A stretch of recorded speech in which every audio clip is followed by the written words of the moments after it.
দুনিয়া যতই সাজাও বান্দা মনে রাখো তুমিও থাকতা না, দুনিয়াও থাকতো না। তুমিও যেমন মৃত্যু হবে, এই কায়নাতেরও মৃত্যু হবে। এই দুনিয়ার প্রত্যেক মানুষের মৃত্যু হলে সেটারে মৌত বলে, আর একদিন গোটা সৃষ্টি জগতের মৃত্যু হবে সেটারে কিয়ামত বলে। সেটারে কিয়ামত বলে। কেউ থাকবে না, আল্লাহ কথাটা বারবার মনে করাইছে। তোমার যেমন মৃত্যু হবে, সৃষ্টি জগতেরও মৃত্যু হবে। ইজাস সামাউন ফাতারাত ওয়া ইদাল কাওয়াকিবুন তাসারাত। আল্লাহ বলেছেন ইজাস শামসু কুফিরাত। আল্লাহ তাআলা এভাবে বারবার বলছে ইজাস সামাউন শাক্কাত, আসমান ভেঙে যাবে, চূর্ণ বিচূর্ণ হয়ে যাবে, তারকারাজি খসে খসে পড়বে, সূর্য চন্দ্র আলোহীন হয়ে পড়বে। আল্লাহ তাআলা বলেন ইদা রাজ্জাতিল আরদু রাজ্জা, জমিন পাউডারের মতো রেজা রেজা পাউডার হয়ে যাবে। আল্লাহ তাআলা বলছে পাহাড়গুলো তুলার মতো ধুলির মতো উঠতে থাকবে। আল্লাহ বলছে বান্দা একদিন আমি গোটা কায়নাত আমি শেষ করে দেব, আমার সংসার আমি গুছায় ফেলবো, আমার এই কায়নাত আমি আল্লাহ তাআলা ইসরাফিলের সিঙ্গার ফু দিলে আমি আল্লাহ তাআলা গুটিয়ে ফেলবো। এই কথাটাই আপনাদের সামনে এখানে আমি শুনাইতে চাই, এই অল্প একটু শুনে। আল্লাহ তাআলা এখানে এই কথাটাই তুলে ধরছেন কোরআনের বহু সূরায়, যে বান্দা এই সৃষ্টি জগৎ একদিন থাকবে না, কিয়ামত হবে, একদিন ইসরাফিল ফু দিবে। ইসরাফিল যেদিন ফু দিবে, কোরআনে এই বর্ণনাটা দুই ভাবে আছে। একটা হলো ইসরাফিল প্রথমবার ফু দিবে, আরেকটা হলো ইসরাফিল দ্বিতীয়বার ফু দিবে। ইসরাফিল মোট দুইবার ফু দিবে। প্রথমবার ফু দিলে জমিনের মধ্যে ভূমিকম্প শুরু হবে। আল্লাহ বলেন এই ভূমিকম্পটা গোটা পৃথিবী একসাথে, আমার সৃষ্টি পুরাটা একসাথে নড়বে। ইন্না জালজালাতাস সাআতি শাইউন আযীম। আল্লাহ বলেন বান্দা দুনিয়ায় বহু ভূমিকম্প তুমি দেখছো, তবে মনে রেখো কিয়ামতের ভূমিকম্প, ইসরাফিল ফু দিলে প্রথম যে ভূমিকম্প হবে, কিয়ামত সংঘটিত হওয়ার জন্য, গোটা সৃষ্টিটা ভেঙে চুরে যাওয়ার জন্য, সেটা হবে বড়ই ভয়ানক। সেটা বড়ই ভয়ানক। ইয়াউমা তারাউনাহা তাদহালু কুল্লু মুরদিআতিন আম্মা আরদাআত। কোরআন শরীফে আছে এই প্রথম ভূমিকম্প যখন শুরু হবে জমিনে, ইসরাফিলের ফু শুরু হবে, সব কিছু যখন ভাঙতে শুরু করবে, আল্লাহ তাআলা বলেন যে মা তার দুধের বাচ্চা কোলে দুধ খাওয়াচ্ছিল, ওই মা সন্তানকে ছুঁড়ে ফেলে দিয়ে পাগলের মতো ছুটতে থাকবে। ওয়াতাদাউ কুল্লু যাতি হামলিন হামলাহা, যে মায়ের পেটের বাচ্চা 10 মাস পূর্ণ হয়ে গেছে, এই আর ঘন্টা 2-4 ঘন্টা পরে বাচ্চাটা প্রসব হবে। আল্লাহর কসম, আল্লাহ কোরআনে বলছে সেই গর্ভধারিণী মা 10 মাস যে তার সন্তানকে গর্ভে লালন করেছে, ইসরাফিলের ফু দিলে জমিনের কম্পন যখন শুরু হবে, ভূমিকম্প, তখন এই গর্ভধারিণী মা এভাবে দৌড়বে, এভাবে ছুটবে, নিজের বাচ্চা নিজের থেকে খালাস হয়ে পড়ে যাবে, বা ফিরেও তাকাবে। ও তারা নাসা সুকারা, আল্লাহ বলে সমস্ত মানুষগুলো বাতালের মতো দৌড়তে থাকবে। এইভাবে সব কিছু কাঁপতে কাঁপতে সব কিছু কিছু দূর গিয়া গিয়া ভাঙ্গা ভাঙ্গা পড়বে, মুখ থুবড়ে পড়বে। তো আল্লাহ রাসূল সাল্লাল্লাহু আলাইহি সাল্লাম বলেন সমস্ত কিছু এই সৃষ্টি জগতের যা আছে আল্লাহ ব্যতীত সব কিছুই প্রথম ফুঁয়ের পরে কাঁপতে কাঁপতে ভূমিকম্পের মতো হয়ে জমিনের তলদেশে চলে যাবে। মাটির উপরে তখন একটি সুতা আর থাকবে না, আর কিছুই না। এই হলো কিয়ামত, প্রথম ফু, প্রথম ভূমিকম্প। নির্দিষ্ট একটা সময় পরে আবার আল্লাহ তাআলা ইসরাফিলকে জীবিত করে আবার বলবেন আরেকটা ফু দাও, একটি নির্দিষ্ট সময় পরে। সেই সময়টা কতদিন? হাদিসের একটি বর্ণনা থেকে, নবীজির একটা বর্ণনা থেকে মুহাদ্দিসিনে কেরাম বলছে এই দ্বিতীয় ফু আর প্রথম ফুর মাঝখানে, প্রথম ফুতে সব কিছু যখন কবরে চলে যাবে, তখন হতে পারে দ্বিতীয় ফু দিতে দিতে মাঝখানের সময় 40,000 বছর। আমার বন্ধু, আমার বাপ, আমার ভাই, রাত হইছে, কষ্ট সবাই করতেছেন, এতটুকু তো ভাবেন সর্বশেষ যেই লোকটা কবরে যাবে, শেষ হতে পারে তাকে কবরেই থাকতে হবে 40,000 বছর। তো এখন যারা মরতেছে তারা কবরে আছে আজকে কত বছর? নবীজি সাল্লাল্লাহু আলাইহি সাল্লামের জামানায় যারা মারা গেছে তারা আজকে কতদিন কবরে? ওই নূহ আলাইহিস সালামের জামানায় যারা মারা গেছে তারা আজকে কতদিন কবরে?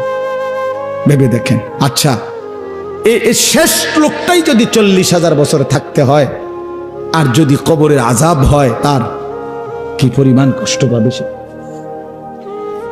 কি পরিমাণ কষ্ট পাবে। আল্লাহ রাসূল সাল্লাল্লাহু আলাইহি সাল্লাম বলেন, কবরের প্রথম শাস্তিটা কি?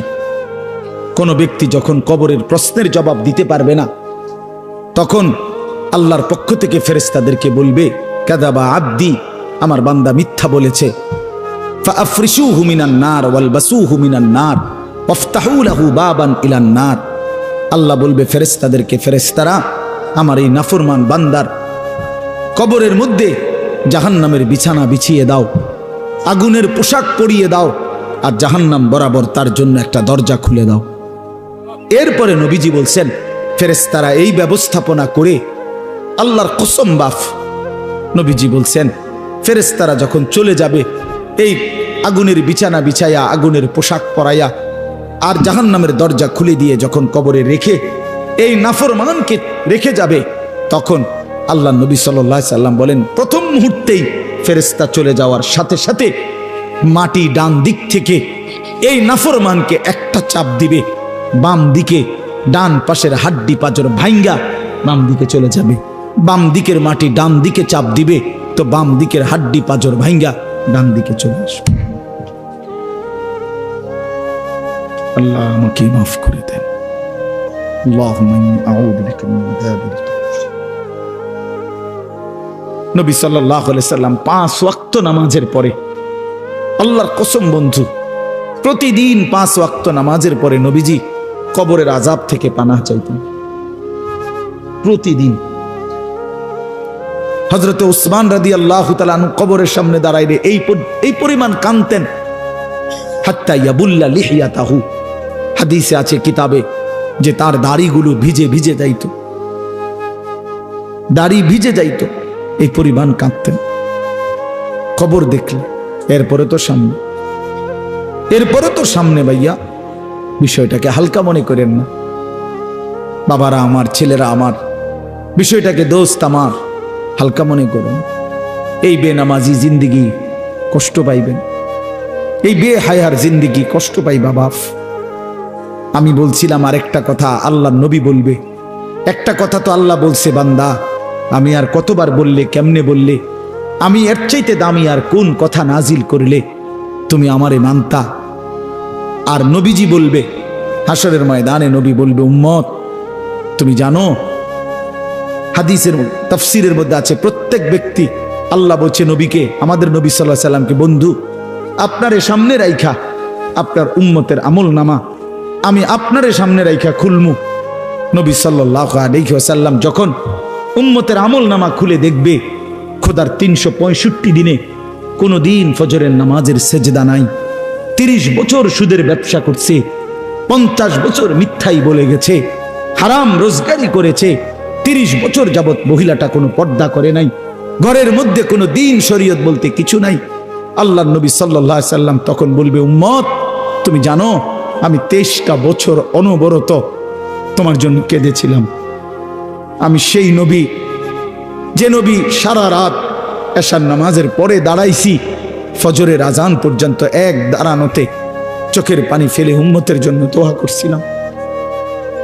আল্লাহ রসুলের স্ত্রী আম্মা জান আয়েশা বলছেন, নবী এই পরিমাণ কাঁদছে, এতটা লম্বা দাঁড়ায় ছিল উম্মতের জন্য, হাত্তা তাওয়াররামাত কাদামাহু, 2টা পাও ফুলে ফুলে গেছে। আল্লাহ নবী বলবেন, উম্মত আমি 23 বছর কাঁদছি রে, প্রতিটা রাত কেঁদেছি, দিন কেঁদেছি। আমি এই পরিমাণ, পিঠটা খুলে দেখাবে চাদর সরিয়ে, আমার উম্মত আমার পিঠটা দেখো, তায়েফের পাথরের আঘাতে আমার পিঠ কি পরিমাণ ছিদ্র ছিদ্র হয়ে গেছে। আমি সেই নবী, যে নবী তোদের জন্য পেটে ক্ষুধার কষ্টে পাথর ভাঙছিলাম 2টা। আমি উহুদের ময়দানে দান দান শহীদ করে রক্ত মাখা শরীর নিয়ে বেহুশ হয়ে লম্বা সময় পড়েছিলাম। আমার ঘরের চুলায় 3 মাস, হাদিসে আছে আম্মা জান আয়েশা বলছেন, নবীজির ঘরে আমরা 9 জন বিবি, উনি বলছে আল্লাহর কসম 3 মাস, কোনো দিন টানা 3 মাসে কোনো দিন আমাদের ঘরের চুলায়, 9 জন বিবির ঘরে কারো ঘরের চুলায় কোনো দিন আগুন জ্বলে না। 3 মাস খেজুর আর পানি দিয়ে আমরা জিন্দেগি কাটাইছি। আল্লাহর নবী বলবেন, উম্মত তাহলে এত কাঁদলাম কার জন্য, এত রক্ত ঝরাইলাম কার জন্য, পেটে পাথর বাঁধলাম কার জন্য, বিনিময়ে এটা কি আমল নামা নিয়ে আসছো? ছেলেরা বলো ভাই, একটা ছেলে বলো রাসূলুল্লাহ সাল্লাল্লাহু আলাইহি ওয়াসাল্লামের সুপারিশটা একটা মামুলি ব্যাপার। রাসূলুল্লাহ সাল্লাল্লাহু আলাইহি ওয়াসাল্লাম বলবে, উম্মত এটা কি আনলা? আমি এই আমল নামা নিয়া আমার মতো এত বড় শ্রেষ্ঠ রাসূলের উম্মত তুমি, আমি মালিকের সামনে দাঁড়ামু কেমনে, এটা দেখামু কেমনে? আরে চেয়ারম্যান ভাই, আপনি কেমনে দেখাইবেন? আপনার অনুসারী যদি, আপনার অঞ্চলের একজন মানুষের যদি পুরাটা পৃষ্ঠার মধ্যে 110টা মামলা থাকে, আপনি তার জন্য কেমনে দিবেন? আপনি একজন উপরস্থ পদস্থ কর্মকর্তার কাছে আপনি কিভাবে সুপারিশ করবেন? বেটা তোর তো কিছুই নাই বেটা, শুধুই অপরাধ আর অপরাধ ছাড়া। তো এই বেচারা লজ্জিত হবে কিনা বলেন না কেন? তো নবী সাল্লাল্লাহু আলাইহি সাল্লাম বলবেন, উম্মত তুই আমার মতো শ্রেষ্ঠতম রাসূলের মাথাটা তো ছোট করে ফেললি, তুই তো আমার উম্মত, তুই এটা কি আনলা? আমি কেমনে দেখাবো এটা আমার মালিকের সামনে যে রব্বুল আলামিন এটা আমার উম্মতের আমল নামা?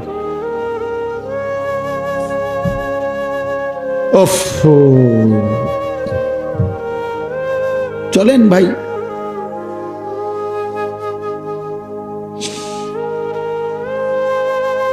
এই জন্য দোস্ত আমার, বন্ধু আমার, আমি দিবানিশি এই চিৎকার চেঁচামেচি করি, এই আহাজারি আমার অনেক দিনের। মুসলমানের সন্তান ফিরবে, নওজোয়ানরা ফিরবে, মুসলমানের যুব সমাজ নামাজ পড়বে, আল্লাহরে চিনবে, এটাই আমার স্বপ্ন, এ আমার দিলের তামান্না। কারো প্রতি আলহামদুলিল্লাহ এখন আর দিলে শত্রুতা রাখি না, কারো বিরোধিতা, কারো প্রতি হিংসা করার কোনো সময়ও নাই, বিশ্বাস করেন, একদম সময় নেই, সময়ই তো না। আমি জুমার নামাজ পড়াইছি ঢাকা মোহাম্মদপুর আদাবর, আমার জুমা, ওইখান থেকে আমি জুমার পরে রওনা দিয়া মাগরিবের পরে রোয়াচালা বয়ান করছি, এশার একটু পরে ওই মুসাগারা বয়ান করছি, এরপরে এখানে এসে বয়ানে বসছি, শুধু অজু করছি, শুধু অজু, শুধু সময় বাঁচানোর জন্য মসজিদের খানাটা খাই নাই, হোটেলে, পথের একটা হোটেলে মদনপুর পার হয়ে আইসা অল্প কয়টা ভাত খাইছি। এটা বলার উদ্দেশ্য হলো কেরামতি বুজুর্গি বুঝানো না, আল্লাহর কসম বুঝানো হইল এই কথার ফিকির যে কাউরে প্রতিপক্ষ ভাববার কোনো দরকার নেই, কোনো দরকার নেই। আল্লাহ আমাদের সবাইকে বুঝ দান করেন। প্রতিটা ছেলের প্রতি আমার অনুরোধ, বাবা তুমি নষ্ট হইও না, তুমি বরবাদ হইও না। এক বন্ধুর খপ্পরে পইরা, একটা সামান্য মোবাইলের খপ্পরে পইরা, একটা দুষ্ট নারীর খপ্পরে পড়ে, মেয়ের খপ্পরে পড়ে চরিত্রহীন হইও না, চরিত্রহীন। আল্লাহ তাআলা মানুষকে যেই চাহিদা দিছে সেটা পূরণের বৈধ ব্যবস্থাও দিছে। মানুষকে আল্লাহ তাআলা তৃষ্ণা দিয়েছেন, তো তৃষ্ণা নিবারণের জন্য পবিত্র হালাল পানীয় আল্লাহ তাআলা দিয়েছেন। মানুষকে আল্লাহ তাআলা ক্ষুধার চাহিদা দিয়েছেন, তো হালাল খাবারও আল্লাহ তাআলা দিয়েছেন। তো মানুষের লজ্জাস্থানের যেই চাহিদা, শাহওয়াত, যৌন চাহিদা, এটা আল্লাহ তাআলা দিয়েছেন, তো এটা পূরণের জন্য হালাল স্ত্রী আল্লাহ প্রত্যেক পুরুষের জন্য ব্যবস্থাও রেখেছেন। কেন নষ্ট হইবে? চরিত্রহীন হইবা কেন? উলঙ্গ ছবি আর নর্তকীর পিছনে জীবন শেষ করে দিবা কেন? কি দুঃখে বন্ধু নষ্ট হইলা বলো? অনেক ছেলে তো এখানে বসছো মাশাআল্লাহ, কিন্তু অনেক ছেলের চেহারা দেখলেই বোঝা যায় ভাইয়া নামাজ পড়ো না, চেহারায় সেজদার চিহ্ন নাই। দোস্ত আমার, চিহ্ন নাই। আল্লাহ আমাদেরকে মাফ করে দেন। তো আল্লাহ তাআলা বলেন, ইসরাফিলকে আল্লাহ দ্বিতীয়বার উঠাবে, উঠাইয়া বলবে, ইসরাফিল আবার ফুঁ দাও। এই আবার ফুঁ দিলে এবার আবার জমিন কাঁপতে শুরু করবে দ্বিতীয়বার। তো প্রথমবার ফুঁ দেওয়াতে জমিন কাঁপতে কাঁপতে সব কিছু কই গেছিল? নিচে, মাটির নিচে। মাটির উপরটা কি? খালি, ফাঁকা না? এইবার দ্বিতীয়বার যখন ইসরাফিল ফুঁ দিবে, মাটি কাঁপতে কাঁপতে ভূমিকম্প শুরু হলে এবার জমিনের সমস্ত কিছু ভিতরে যেগুলো ছিল সব কিছু জমিনের উপরে উঠে আসবে, একেবারে একটা সুতা সহ। গরু, ছাগল, মানুষ, জিন, স্বর্ণ, রৌপ্য, হীরা, মণি, মুক্তা, জহরত, সব সব সব, শুধু মানুষ না, একেবারে সব কিছু, একেবারে আদম আলাইহিস সালামের জামানা থেকে ইসরাফিলের ফু পর্যন্ত যত কিছু মাটির তলে গেছে সব মাটির উপর উঠে আসে। ইদা জুলজিলাতিল আরদু জিলজালাহা, আল্লাহ তাআলা বলেন এই দ্বিতীয়বারের ভূমিকম্প জমিনে যখন হবে, ও আখরাজাতিল আরদু আসকালাহা, জমিন তার তলদেশ থেকে তার ভেতরে যা কিছু বোঝা জমিনের মধ্যে ছিল সব কিছু সে জমিনের উপরে তুলে দিবে। তুলে দিলে তখন তাফসীরের মধ্যে আছে এই যে স্বর্ণ, রৌপ্য, মণি, মুক্তা, টাকা পয়সা, হীরা, জহরত, অর্থ সম্পদ, এগুলোর স্তূপ থাকবে। আশ্চর্য কথা শোনেন, সরাসরি হাদিসে আছে, নবীজি বলছেন এই স্বর্ণ, রৌপ্য, মণি, মুক্তাগুলো তখন আল্লাহর কুদরতে কথা বলবে। এইগুলা, এই অর্থ সম্পদগুলা, মানুষের যে অর্থ সম্পদ, এগুলো কথা বলবে। কি কথা বলবে? চোরেরে ডাক দিবে, আইনা সারিক, এই চোর, এদিকে বাটফার, এদিকে এই সম্পদের জন্য চুরি করেছিলি, আজ যা দরকার নেই। আইয়ুহাল কাতি, এই ডাকাত, এদিকে এখান থেকে নে, এই সম্পদের জন্য ডাকাতি করছি, নে এখন নে। সরাসরি হাদিস আছে, রাসূলুল্লাহ সাল্লাল্লাহু আলাইহি ওয়াসাল্লাম বলছেন এই অর্থ সম্পদ ডাক দিয়া বলবে, হে আত্মীয়তার সম্পর্ক ছিন্নকারী বেঈমান, এদিকে এই সম্পত্তির জন্য আপন ভাইকে বঞ্চিত করছিলি, আপন চাচাকে বঞ্চিত করছিলি, আপন ভাতিজারে বঞ্চিত করছিলি, এর জন্যই আত্মীয়তার সম্পর্ক ছিন্ন করেছিলি, এখন নে যা লাগবে নে, হারাম কর এখন নে, সুদখোর কত টাকা দরকার তোর এখন নে।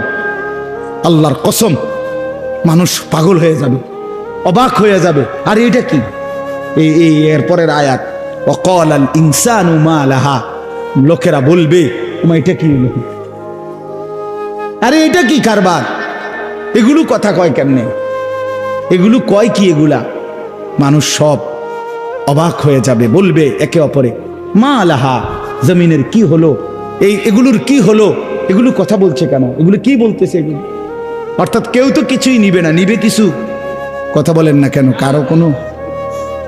তো এবার আল্লাহ বলেন ইয়াউমা ইদিন তুহাদ্দিসু আখবারাহা, আল্লাহ বলে বান্দা অর্থ সম্পদগুলো কথা বলছে দেখে অবাক হইলা, এখনো না দেখবা আসল খেলা, এখনো না দেখবা মেন খেলাটা, যে এখন দেখবা তোমার পায়ের নিচের জমিন, তোমার পুরা জিন্দেগির ভালো মন্দ সমস্ত কিছু তোমার সামনে আমি আল্লাহর সামনে বলে দিব।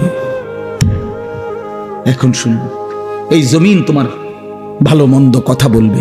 ইয়াউমা ইদিন তুহাদ্দিসু আখবারাহা, তোমার প্রতিটা মিনিট সেকেন্ড একাকী প্রকাশ্য, ঘরে বাহিরে, লোকালয়ে, আলোতে, অন্ধকারে, রাত গভীরে, দিনের আলোতে, তুমি যা ভালো করেছো তাও বলবে, তুমি যা মন্দ করেছো তাও বলবে। রাত গভীরে তাহাজ্জুদের নামাজ পড়ছিলা, এই জমিন এখন বলবে রাত গভীরে জিনা ব্যভিচার, মদের আড্ডা, জুয়ার আড্ডায়, নারীর আড্ডায় পড়েছিলা, এটাও এখন বলবে। শুনবে, এখন শুনবে।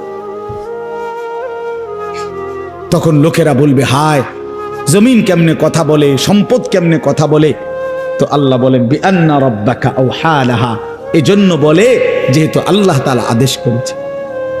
আল্লাহ আদেশ করলে তার গোটা সৃষ্টি কথা বলে, তাহলে মূলত জিহ্বায় কথা বলে না, আল্লাহ আদেশ করলে গোশতের এই টুকরাটা কথা বলে। নাহলে যেই লোক, আপনারা কোনো বোবা দেখছেন, কথা বলেন না, বোবা মানুষ দেখছেন কখনো? তো বোবা মানুষের তো জিহ্বা নাই, ঠিক না? আছে না? আছে কিনা বলেন না? তো হে কথা কয় না কা, কথা বলে না কা কেন, মানে কথা বলে না কেন, মানে জিহ্বা তো আছে কিন্তু কথা বলে না কা। বুঝা গেল কি?